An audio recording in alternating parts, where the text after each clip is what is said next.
All right, we are going to go a little deeper into the incident surrounding University of Missouri. Dr. Kimberly Moffitt, Associate Professor of American Studies at the great UMBC, is here to discuss it.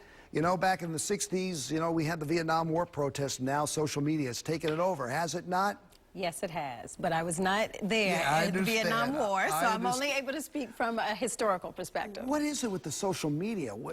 That's the outlet now. Well, it is, and it's also, I mean, there are positives and negatives with any new technology, and so what we see social media doing is helping to advance student activism and movements across the country, but it has its negative side effects, especially with what we see in terms of people responding to these student activists. Is it possible for the message of the students to get lost with all this?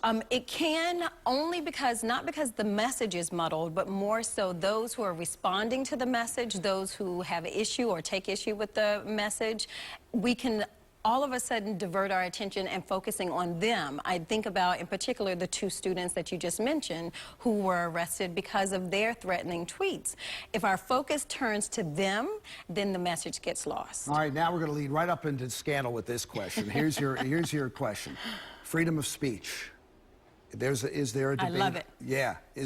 Have we lost freedom of speech on campuses? So I don't think we are at that point, and I do think there have been some missteps by faculty members as well as students in terms of trying to curtail what they think is a violation of freedom of speech, but I think it's at the core in terms of a value of what it means to be American, and I don't think we're going to ever let go of that. We've got Missouri involved, we've got Yale involved, yes. And you just heard there was another case? Claremont McKenna College, the dean of students there resigned because students were again protesting concerns about how she was dealing with racial incidents on campus. Offensive costumes, racially themed parties have come to college campuses. Is it more prevalent today than it was?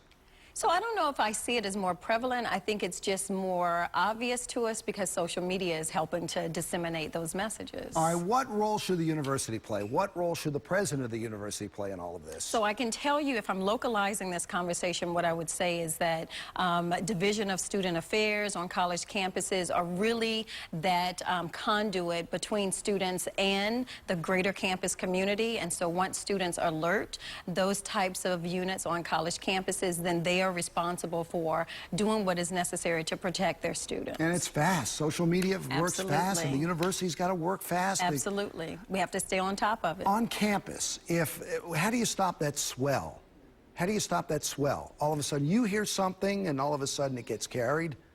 So what's wrong with the swell?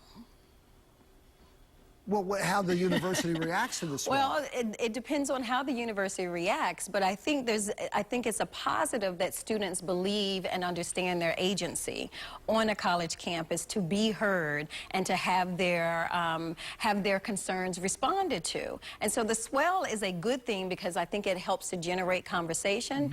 Where it may stifle the conversation is if we believe that some of the decisions, such as resignations of top officials at universities, means that there is something that has been won that is very short-sighted. It only means it's one of the many steps that needs to take place in order for real change to happen on college campuses. And what about the conversation between parents and the kids that they send off to college? Well, even before then, I have those conversations with my children, and they're 9 and 11, because I think it's important for them to understand their place in society, to understand how important it is for their voice to always be heard, but also to make sure that they are protected and safe.